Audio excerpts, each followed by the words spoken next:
નમો અરિહંતાણમ નમો સીતાણમ નમો આયરિયાણમ નમો વસાયાણમ નમો લોહી સપસાણમ ઈસુ પંચાણ મુકારો સબ પાવ પરાશરો મંગળાણં સબે સિંહડ મંગલમ નમો અરિહંતાણમ નમો સીતાણમ નમો આયરિયાણમ નમો વસાયાણમ નમો લોહી સપસાણમ ઈસુ પંચાણ મુકારો સબ પાવ પરાશરો મંગળાણં સબે સિંહડ મંગલમ નમો અરિહંતાણમ નમો સીતાણમ નમો આયરિયાણમ નમો વસાયાણમ નમો લોહી સવસાણમ ઈસુ પંચાણ મુકારો સબ પાવ પરાશરો મંગળાણં સબે સિંહડ મંગલમ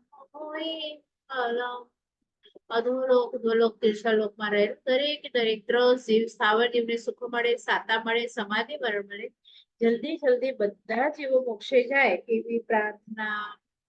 ચલો બધા શાતામાં હશો અને આજનો આપણો વર્ગ છે કર્મગ્રંથ 2 અને શરૂઆત કરીશું આપણે. હોળીના જેના પારણા થયા હશે કદાચ બધા શાતામાં હશે. વર્ષી તપવાડાની પણ પારણું નજીક આવી રહ્યું છે. જો કોઈ તપસ્વી હોય તો આપણે શાતા પૂછીએ છીએ. આજે આપણે કરીશું કર્મગ્રંથ 2 ની ગાથા નંબર 3. તો જે આપણે લાસ્ટ ટાઈમ ટેબલ જોયું હતું એ ટેબલ બધાએ લખવાનું હતું. તો આઈ થિંક બધાએ લખી લીધું હશે. અને આજે હવે આપણે ગાથા નંબર 3 જોઈશું. તો ગાથા નંબર 3 હું સ્ક્રીન ઉપર શેર કરું છું. તમારી પાસે જેની પાસે આ કર્મગ્રંથની ગ્રીન વાળી બુક હોય અથવા એનું પીડીએફ હોય મોબાઈલમાં તો એમાં પેજ નંબર 3 ની ગાથા છે 260. એક સેકન્ડ. હા 260 પેજ ઉપર છે. તો એ ત્રીજા નંબરની ગાથા આજે આપણે કરીશું. તો હું શેર કરું છું.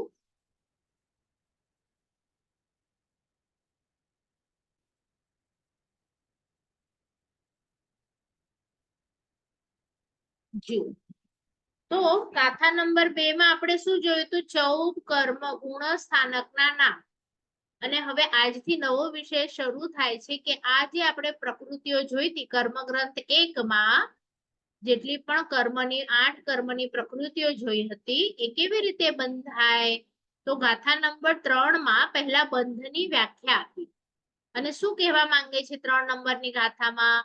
અભિનવ કમ ગહણમ બંધો.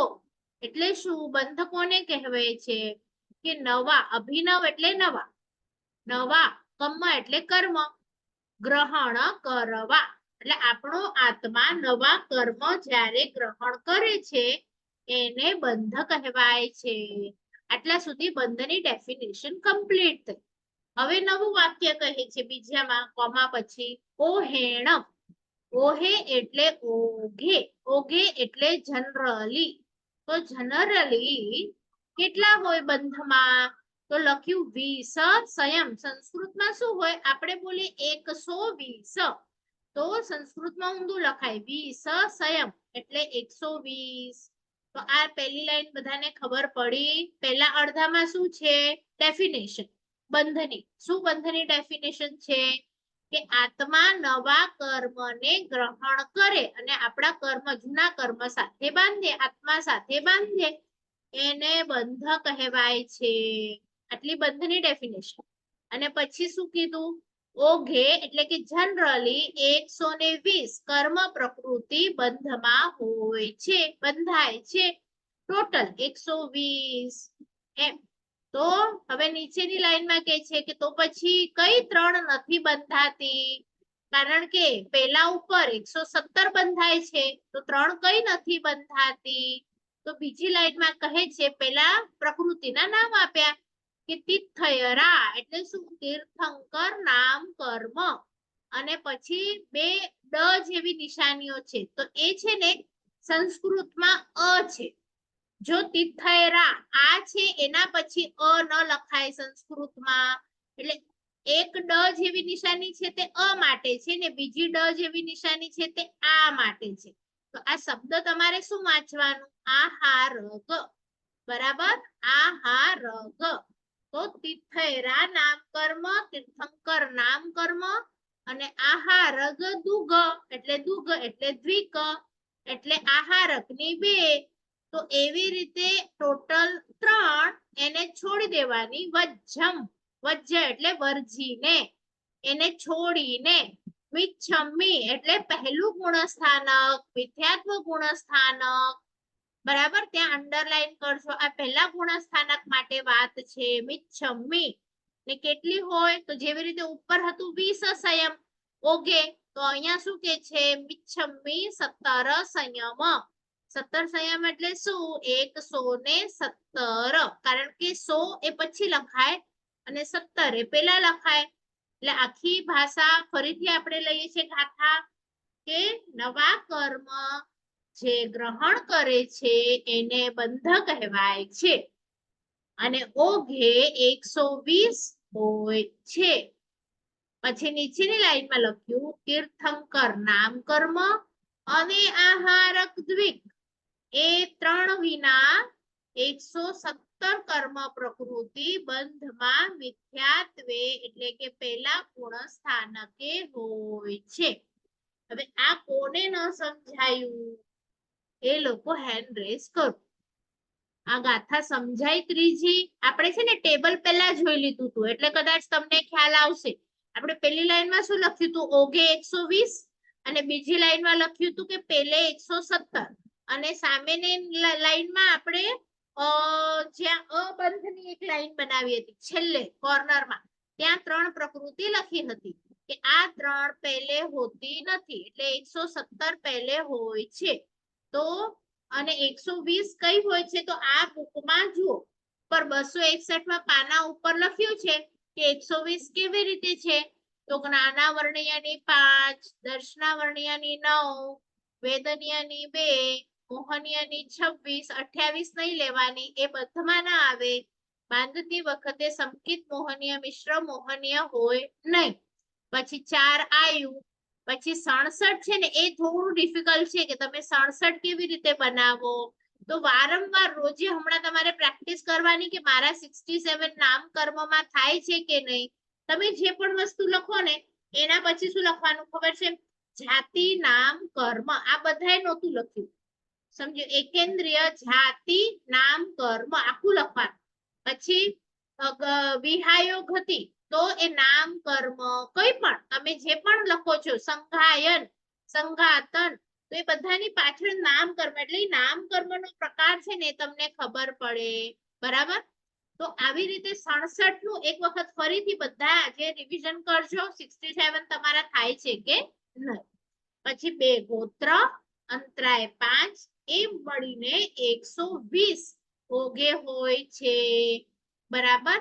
અને પછી ત્યાંથી લખ્યું આ 120 માંથી તીર્થંકર નામ કર્મ, આહારક શરીર અને આહારક અંગોપાંગ એ 3 પેલા ઉપર ન બંધાય. તમને કોઈ પૂછે કેમ ન બંધાય? તો તીર્થંકર નામ કર્મ ત્યાં તમારે તમારી નોટબુકમાં લખવાનું છે બધાય કે તીર્થંકર નામ કર્મ સંકિત હોય તો બંધાય અને આ પેલું ગુણસ્થાનક છે સંકિત, તો ચોથા ગુણસ્થાનકે હોય તો ચોથા ઉપર આ કર્મ બંધાશે. અને આહારક માટે લખવાનું કે આ અપ્રમત અવસ્થા હોય એટલે કે જીવ સાધુ હોય અને એમાં પણ અપ્રમત એટલે કે 7મા ગુંઠાણે હોય ત્યારે આહારક શરીર અને આહારક અંગોપાંગ બાંધે છે. અને આ તો પેલું ગુણસ્થાનક છે માટે અહીંયા બંધાય નહીં.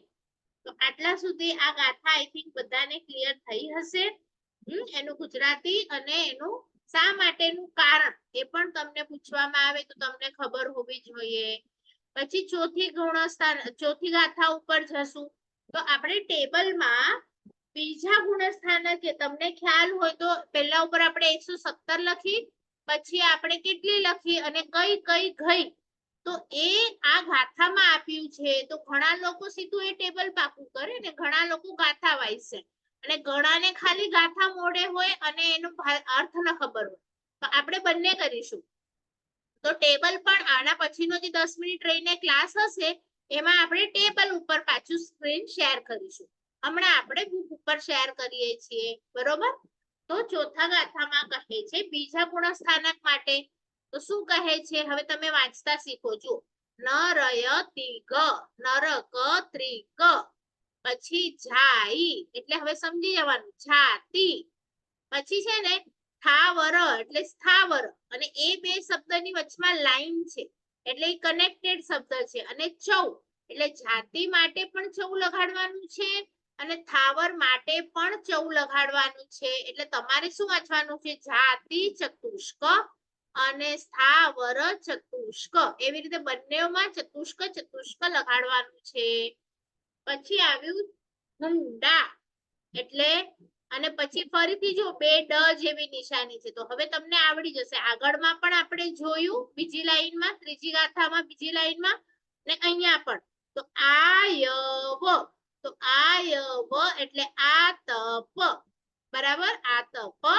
પછી છીવઠ એટલે છેવટું હવે તમને આવડવું જોઈએ કે છેવટું શું છે સંસ્થાન છે કે સંઘયણ જે લોકોએ હોમવર્ક કર્યું છે એ લોકોને ખબર છે કે 6 સંઘયણ છે હાડકાના એમાં આપણું હમણાં છેવટું સંઘયણ છે એની વાત કરે છે આખા નામ એ લોકોએ ગાથામાં નથી આપ્યા પણ આપણે આખા નામ પાકા કરવાના છે બરાબર છેવટું પછી નપુ એટલે નપુંસક વેદ પછી મિચ્છ એટલે મિથ્યાત્વ મોહનીય કર્મ આખું તો આવી રીતે 16 લંતો નીચે લખ્યા 16 લંતો તો આપણે જોઈએ 16 થયા તો જુઓ નરક ત્રિક એટલે 3 કર્મ પછી જાતિ ચતુષ્ક એટલે +4 એટલે 3 અને 4 7 પછી સ્થાવર ચતુષ્ક એટલે 7 અને 4 11 હુંડક એટલે 12 આ તપ એટલે 13 છેવટું એટલે 14 નપુંસક વેદ એટલે 15 અને મિથ્યાત્વ મોહનીય એટલે 16 તો આ 16 પહેલા ઉપર નીકળી જાય છે બીજામાં હોતા નથી એ બતાડવા માટે હવે બીજી લાઈન એ લોકોએ લખી શું લખી 16 લંતો એટલે 16 પછી શું કહે છે ઈગ અહ્ય સય સાસણી હવે 90 ત્રીજું ગુણસ્થાનક ચાલુ થઈ જશે પણ આપણે 16 ના ક્ષય થી શું થયા 101 ઈગ અહ્ય સય સય એટલે ફરીથી 100 અને 1 એટલે 101 101 થયા બીજા ઉપર બરાબર અને હવે એના પછીનું જે ચાલુ થયું ને સય પછી એ તમારે એના પછીનું લેવાનું છે સાસણી એટલે સાસવાદન ઉપર 101 અહીંયા સુધી તમારું પૂરું થઈ ગયું બીજું ગુણસ્થાનક હવે જે ચાલુ થયું છે તીરી એ ત્રીજા ગુણસ્થાનક માટે છે એ લોકો ગમે ત્યાં ગમે તે ગાથા ગમે તે ગુણસ્થાનક પર બંધ કરી શકે એટલે તમારે ત્યાં એક ઊભી લાઈન પાડી દેજો કે સાસણી આવ્યું એટલે સાસવાદનનું પૂરું થયું એટલે નેક્સ્ટ ક્લાસમાં હું પૂછું કે સાસવાદન ઉપર કઈ 16 ગઈ તો આ અઠવાડિયામાં તમારે આ પાકી કરવાની છે કઈ 16 જાય તો તમારે એકદમ બાય હાર્ટ નરક ત્રિક એટલે નરક જાય એ જો મિથ્યાત્વ હોય ને તો જ બંધાય પછી એકેન્દ્ર બેન્દ્ર ત્રેન્દ્ર ચૌર્દ્ર છે ને મિથ્યાત્વ હોય તો બંધાય એવી રીતે પાકું બોલી બોલીને કરવાનું પછી સ્થાવર સાધારણ જે છે એ પણ મિથ્યાત્વ હોય તો જ બંધાય હુંડક એટલે છેલ્લું આ તપ છેવટું અને નપુંસક વેદ અને મિથ્યાત્વ આ બધા 16 મિથ્યાત્વ ગુણસ્થાનક હોય તો બંધાય આગળ બીજા ત્રીજા ચોથા પાંચમે ક્યાંય બંધાય નહીં એવી રીતે ઘડી ઘડી બોલવાનું તો જ તમને યાદ રહેશે પાકું થશે બરાબર ચલો એના પછીની આપણે લાઈન લઈએ તીર્ય થી અને ચોથી અને પાંચમી ગાથા આપણે સાથે જોઈશું તો જે તીરી છે એનો અર્થ છે તીર્ય ચ પછી થીણ છે એટલે કે થીણદ્રી અને દુહગ એનું નામ છે બે નથી દૌર્ભાગ્ય અને એ ત્રણેય શબ્દની વચમાં આડી લાઈન છે અને પછી તિક લખ્યું છે એનો અર્થ ત્રણેય શબ્દને તમારે ત્રિક લગાડવાનું છે તો બોલવાનું શું છે તિર્યંચ ત્રિક હિણદ્રી ત્રિક અને દૌર્ભાગ્ય ત્રિક તો આવે શું આ બધામાં તો કહે છે તિર્યંચ ત્રિકમાં શું આવે તો એ આયુષ્ય પણ આવી જશે, ગતિ પણ આવી જશે અને તિર્યંચ ત્રીજું શું આવશે? મને તો નથી આવડતું, કોને આવડે છે? ત્રિકમાં ત્રીજું શું હોય? તિર્યંચ ત્રિક છે ને એમાં ત્રિકમાં ત્રીજું શું હોય? અનુપૂર્વી. 3 એ 3 લેવાના, બરાબર. એના પછી થીણદ્રી ત્રિક છે તો છેલ્લેથી 3 લેવાના. થીણદ્રી, પ્રચલા પ્રચલા એટલે કે 3 ખરાબ નિદ્રાઓ છે ને, પ્રચલા અને નિદ્રા સારી છે, પણ પ્રચલા પ્રચલા, નિદ્રા નિદ્રા અને થીણદ્રી આ 3 ખરાબ છે તો એ 3 લેવાની. અને દૌર્ભાગ્ય ત્રિક તો તમે જે પાકું કર્યું છે નામકર્મ એમાં દુર્ભાગ્ય જ્યાં લખ્યું છે ત્યાં અને એના પછીના 2 શબ્દ તમારે લેવાના, તો ટોટલ 3 થાય. એટલે કે ત્રીજાની વાત ચાલુ છે તો તિર્યંચ ત્રિક, થીણદ્રી ત્રિક અને દૌર્ભાગ્ય ત્રિક. હજી આપણે આગળ જઈએ, શું કહેવા માંગે છે હજી આગળ? જો 5મી ગાથા આવી અહીંયા અને એમાં કહેવા માંગે છે એક સેકન્ડ, બરાબર. આપણે ચોથી જોઈ અને હવે 5મી ઉપર ગયા અને ત્યાં મિશ્ર ગુણસ્થાનક એટલે કે ત્રીજા ગુણસ્થાનક ની વાત કરે છે પેલી લાઈનમાં. એટલે હવેની શબ્દ છે અણ. અણ એટલે અનંતાનુબંધી. પછી આવ્યું મધ્યા એટલે મધ્ય. મધ્ય એટલે શું? વચના. આપણે ગુજરાતીમાં એમ કહીએ ને વચના લઈ લો 2 જણા, સાઈડ ના નહીં લેતા, વચના, એવી રીતે. આકૃતિ. આકૃતિ એટલે સંસ્થાન, એટલે વચ્ચેના 4 સંસ્થાન. કારણ કે પેલો અને છેલ્લો, તો છેલ્લો જુઓ હુંડક સંસ્થાન આગળ આવી ગયું અને આમાં તમારે વચ્ચેના 4 સંસ્થાન લેવાના છે અને પેલું સંસ્થાન તો પાછળ જશે હજી. એટલે જે ખરાબ હતું તે આગળ નીકળી ગયું, હવે વચ્ચેના 4 લેવાની વાત કરે છે અને વચ્ચેનું સંગયણ પણ લેવાની વાત કરે છે, વચ્ચેના 4 સંગયણ. અને પછી શું લેવાની વાત કરે છે? જો ચૌ. ચૌ એટલે 4, તો વચ્ચે પહેલા અનંતાનુબંધી 4, પછી 4 સંસ્થાન અને 4 સંગયણ. તો સંગયણ અને સંસ્થાનમાં ભૂલ ન થાય એટલે તમને મધ્યા શબ્દ આપ્યું કે મધ્યના 4 લેજો, પહેલા અને છેલ્લા નહીં લેતા. તો આનું ઈઝી છે. પહેલા છે ને તિગ આવ્યું, 3 વાળા શબ્દ તિગ તિગ તિગ લગાડવાનું છે અને હવેના 3 શબ્દ આવ્યા એમાં ચૌ ચૌ ચૌ લગાડવાનું છે. એટલે કે 4 અનંતાનુબંધી, 4 મધ્ય આકૃતિ સંગયણ અને 4 સંસ્થાન. એવી રીતે તમારે વચ્ચેના 4 4 4 લેવાના છે.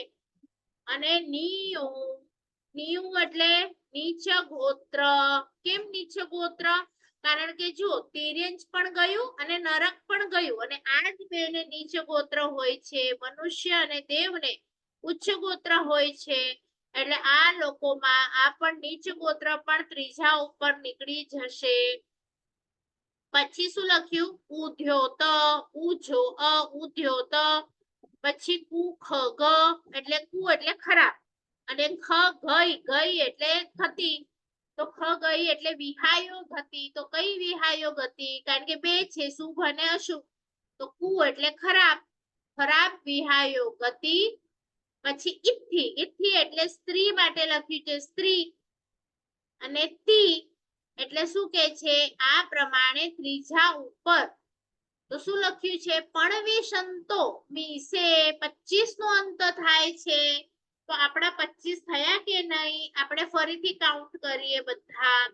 જો આગળ આપણે 3 3 3 ના 3 કાઢી નાખ્યા એટલે તિગવાળા 3 એટલે 9, પછી આ 4 4 4 એટલે 12, તો 12 અને 9 થાય 21. પછી નીચ ગોત્ર 22, કુ ખ ગ 23, સ્ત્રી વેદ 24 અને કયું રહી ગયું?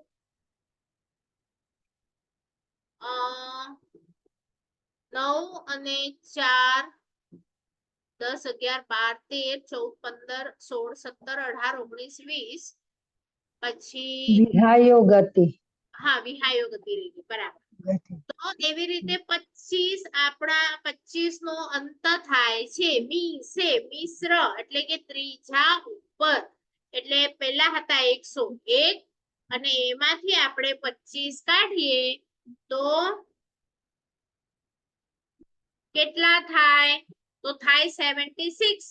તો અહીંયા કેમ 74 લખે છે કારણ કે બે આયુષ્ય આપણે અબંધમાં લઈ જશું. આપણે ટેબલ જોઈશું ત્યારે આ ક્લિયર કરીશું કેવી રીતે. હમણાં ખાલી ગાથાનો અર્થ જોઈ લઈએ કે પણવી સંતો મીસે ચૌ સયરી. ચૌ એટલે 4 અને સયરી એટલે જુઓ 7 નથી, સયરી એટલે 70. તો 70 અને 4 એટલે 74. તો કેમ 74 લીધા થાય તો 76 થાય. તો લખે છે કે બે આયુષ્ય અબંધમાં લો કારણ કે ત્રીજા ગુણ સ્થાનકે મિશ્ર આપણા ભાવ હોય છે. તો મિશ્ર જ્યારે ભાવ હોય ત્યારે કોઈ પણ જીવ મરતો નથી. આયુષ્ય મરે નહીં એટલે નવું આયુષ્ય બંધાય નહીં. એટલે 4 આયુષ્ય બંધાતા નથી અને નરકનું આયુષ્ય પહેલા ઉપર નીકળી ગયું અને તિર્યંચનું આયુષ્ય એના પછી નીકળી ગયું. તો બે તો નીકળી ગયા છે તો ખાલી મનુષ્ય આયુષ્ય અને દેવ આયુષ્ય તમારે રાઈટ સાઈડ જે આપણે અબંધની કોલમ લખી હતી ત્યાં લખવાનું કે આ પણ ત્રીજે બંધાતા નથી.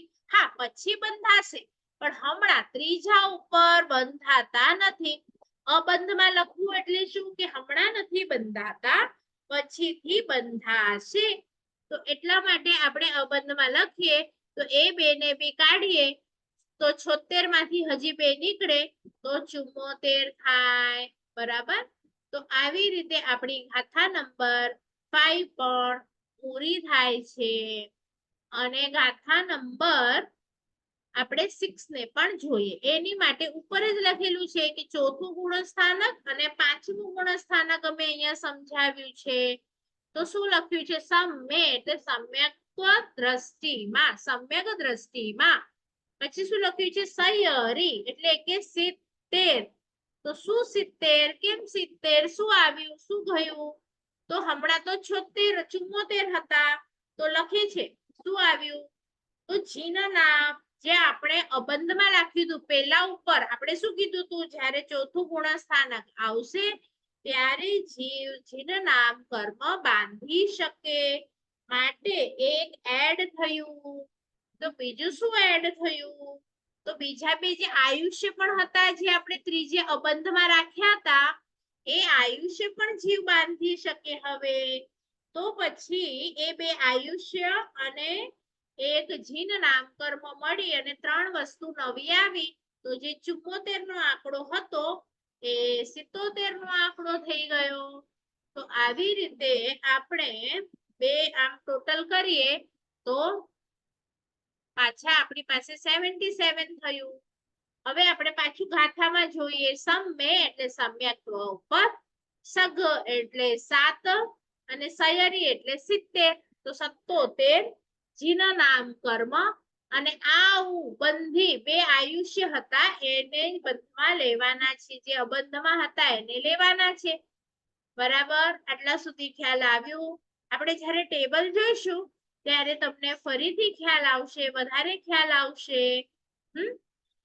આ ખાલી ગાથા છઠ્ઠી આપણે અહીંયા પૂરી કરીએ અને અહીંયા સુધીનું રાખીશું આ ક્લાસમાં. એના પછી આપણે ફરીથી ટેબલ ઉપર જશું ત્યારે તમને ખબર પડશે આપણે બંને રીતે ભણવાનું છે. ટેબલમાંથી પણ ભણવાનું છે, ગાથામાંથી પણ ભણવાનું છે. હમણાં ખાલી આપણે ગાથાના શબ્દોને જ જોઈએ છે કે શું છે શબ્દ બરાબર. આપણે ટેબલ ઓલું કેવી રીતે બનાવ્યું હતું કારણ કે ગુરુ ભગવંતોએ આવું ગાથામાં આપ્યું છે. આ ગાથાઓ પરથી આપણને ટેબલ બનાવવાનું છે. ગાથાઓ પરથી આપણને સમજણ ઓછી પડે એટલા માટે આપણે આપણા ગુરુજીઓએ ટેબલ બનાવીને આપ્યા છે કે તમે ત્યાં ઈઝીલી ભણી શકો.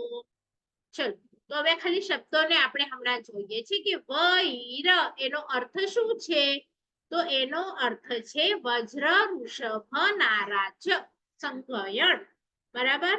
પછી નરતીય એટલે કે નર એટલે મનુષ્ય અને તિય એટલે ત્રિક, મનુષ્ય ત્રિક. પછી બીય કષાયા એટલે બીજા નંબરના કષાય. તો અનંતાનુબંધી આપણે પેલા કાઢ્યા, તો હવે કયા નીકળશે? તો અપ્રત્યાખ્યાનીય 4 કષાય એ કાઢવાના. પછી ઉરલ એટલે કે ઔદારિક અને દુઘંતો એટલે કે દ્વિક. ઔદારિક દ્વિક, દ્વિક એટલે શું? શરીર અને અંગોપાંગ. ઔદારિક શરીર, ઔદારિક અંગોપાંગ, એ બંને નામકર્મ છે. તો એ અને પછી લખે છે દેશે, દેશે એટલે દેશ વિરતી એટલે કે 5મું ગુણસ્થાનક. અને આ બધાને કાઢીને ત્યાં 67 એટલે કે 67 હોય છે. 67 એટલે 67. તો કેવી રીતે થયા 67? કારણ કે આગળ આપણી પાસે હતા 77. તો આ 10 થયા તમારા. કાઉન્ટ કરો. જો કયા કયા કાઉન્ટ કરવાના છે આપણને? વજ્ર વૃષભ નારાચ એટલે 1, મનુષ્ય ત્રિક એટલે 3 અને 1 મળીને 4, અને બીજા કષાય એટલે બીજા નંબરના અપ્રત્યાખ્યાનીના અપ્રત્યાખ્યાની ક્રોધ માન માયા લોભ એટલે 4 ને 4 8. પૂરલ દુઘંતો એટલે કે ઔદારિક દ્વિક એમ મળી અને 10 એ 10 કાઢીએ તો 77 હતા, એમાંથી 10 કાઢીએ તો 67 થયા. તો આવી રીતે અહીંયા લાઈન પાડી દેજો કે આના ઉપર તમારું કમ્પ્લીટ થયું. શું કમ્પ્લીટ થયું? 67 પર. તો કે છે 5મું ગુણસ્થાનક કમ્પ્લીટ થયું. અને પછી પાછું તિય કષાયંતો છે એ એના પછી માટે છે, એટલે કે 6ઠા ગુણસ્થાનક માટે છે તિય કષાયંતો.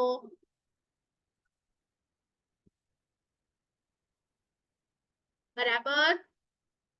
ચલો, તો અહીંયા હું આ શેર કરવાનું બંધ કરું છું. હવે આપણે 6ઠ્ઠા સુધી જોયું છે અને પછી 7મું આવશે. 7મું એટલે કે પ્રમત કે અપ્રમત. પહેલા પ્રમત આવી ગયું અને હવે અપ્રમત આવશે, અને એની માટે શું શું જોઈશે એ આપણે ફરીથી ગાથામાં ખાલી તમે શબ્દને ઓળખતા શીખો. તિય કષાયન તો કોઈ પૂછે એટલે તિય એટલે ત્રીજા પ્રકારના કષાયો.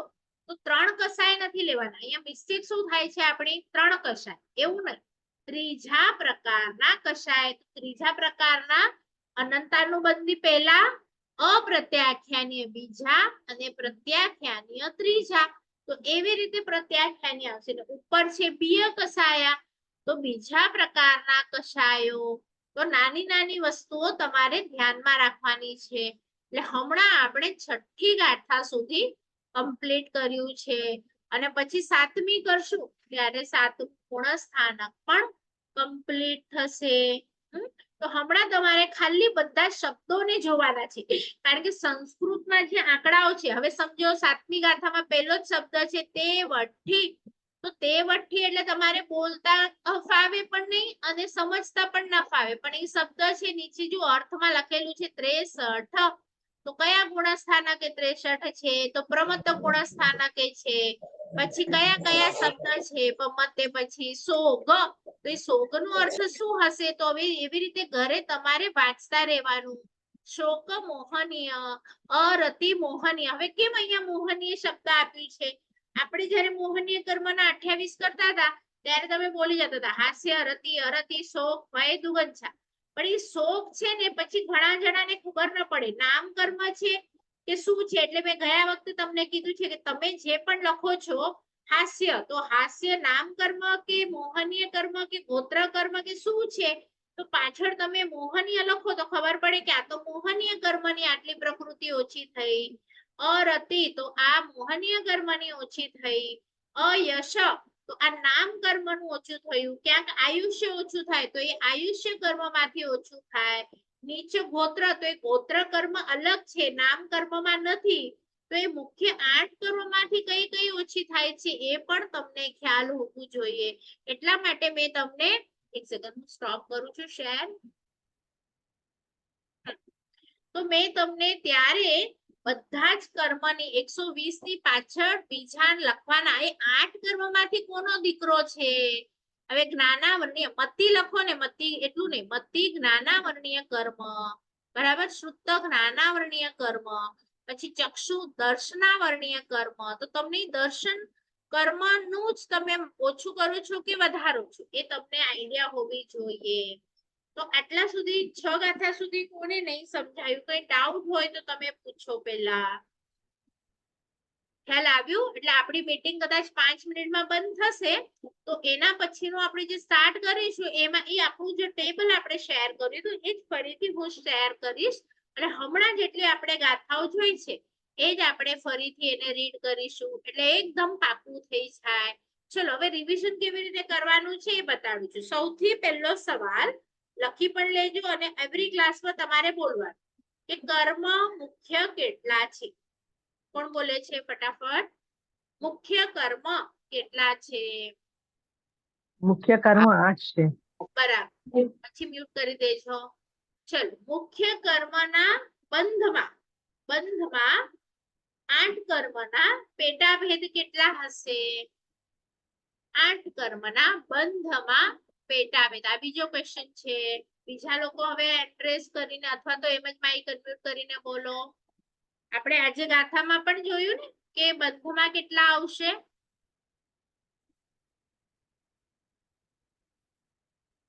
ટોટલ બંધમાં 120. 128. 120. હા, ટોટલ બંધમાં આપણે બંધમાં ટોટલ પ્રકૃતિ total. લેવાની છે. 28 તમે અચ્છા, શેનું કીધું ઉષાબેન?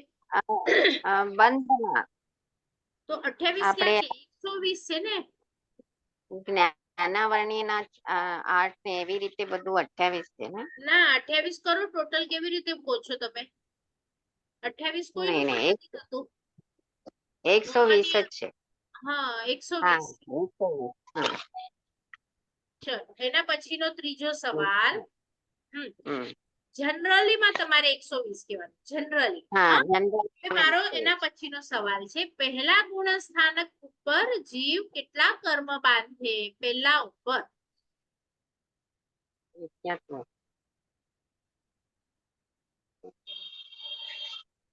પેલા ઉપર 120 જ બાંધે ને બેન? ના, નહીં? 117. એટલે બધા 117 મિથ્યાત્વ બાંધે. ઉપર હોઈએ ત્યારે આપણે હા. જીવ નામ બાંધી શકીએ, આહારક દ્વીપ હા. બાંધી શકીએ. નહીં. હા, કેમ નહીં નહીં. બાંધી શકીએ? જીવ નામ કેટલા ઉપર બંધાય? જીન નામ ચોથા ઉપર બંધાય. હા, ને આહારક દ્વીપ એ 7મા ઉપર બંધાય. તો એ 3 ને કાઢી નાખવાના, એટલે પહેલા એટલે ઉપર 117. હા, 17. બરાબર. ચલો, બીજું હવે ટ્રાય કરો. બીજા ગુણ સ્થાનક ઉપર કેટલા બંધાય? 101.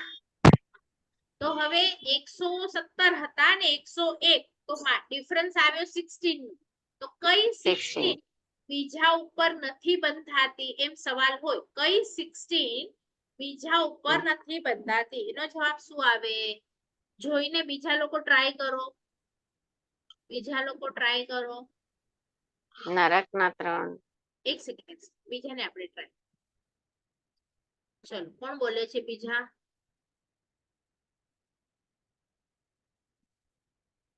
જોઈને જ બોલવાનું છે ફટાફટ. બીજા ઉપર કઈ 16 આપણે નથી લેવાની, બોલવાની.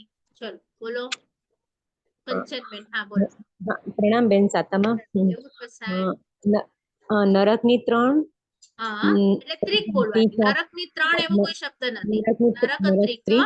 હા, એમાં શું આવે એ પણ બોલી શકો છો તમે, ખબર હોય તો. નરક ત્રિકમાં શું આવશે? નરક ત્રિકમાં આયુષ્ય, આયુષ્ય નરક ગતિ અને નરકાનું પૂર્વી. આયુષ્ય, વિહાનુગતિ અને નરકાનું પૂર્વી 3 ત્રિક. વિહાય ગતિ નહીં, નરક ગતિ. નરક ગતિ. હા હા હા. હા, અને નરકની જાતિ 4. રિલેટેડની 3. જાતિ 4. હા, એમાં કઈ જાતિ હશે? 4 નથી, શબ્દ ચતુષ્ક છે. ચતુષ્ક. ચતુષ્ક જાતિ ચતુષ્ક હા એમાં કઈ જાતિ આવશે? એકેન્દ્રિય જાતિ નામ કર્મ આખું બોલો. એકેન્દ્રિય જાતિ નામ કર્મ હા બેઇન્દ્રિય જાતિ નામ કર્મ તેન્દ્રિય જાતિ નામ કર્મ અને ચોરિન્દ્રિય જાતિ નામ હા કર્મ. એટલે 3 નરકની અને 4 જાતિની ટોટલ 7 થઈ હમણાં સુધી. પછી હા પછી સ્થાવર ની 4 હા ચતુષ્ક. ચતુષ્ક સ્થાવર ચતુષ્ક. હા તો કયા કયા આવશે એમાં? સ્થાવરની ત્યાં તમે પહેલા કર્મગ્રંથની બુક બાજુમાં રાખશો ને તો સ્થાવરની ત્યાં તમને 4 દેખાશે. સ્થાવર, સાધારણ, પછી અપર્યાપ્ત, એવી રીતે છે 4 શબ્દો. હા મેં બુક નથી રાખી સાથે એટલે તમે હમણાં 10 મિનિટનો બ્રેક મળશે તો એમાં જોઈને રાખજો. ઓકે? અને એટલે બીજા 4 આપણે લઈએ. નરક 3, જાતિ 4 એટલે 7 ને 4 11 થાય. હજી 5 જોઈએ.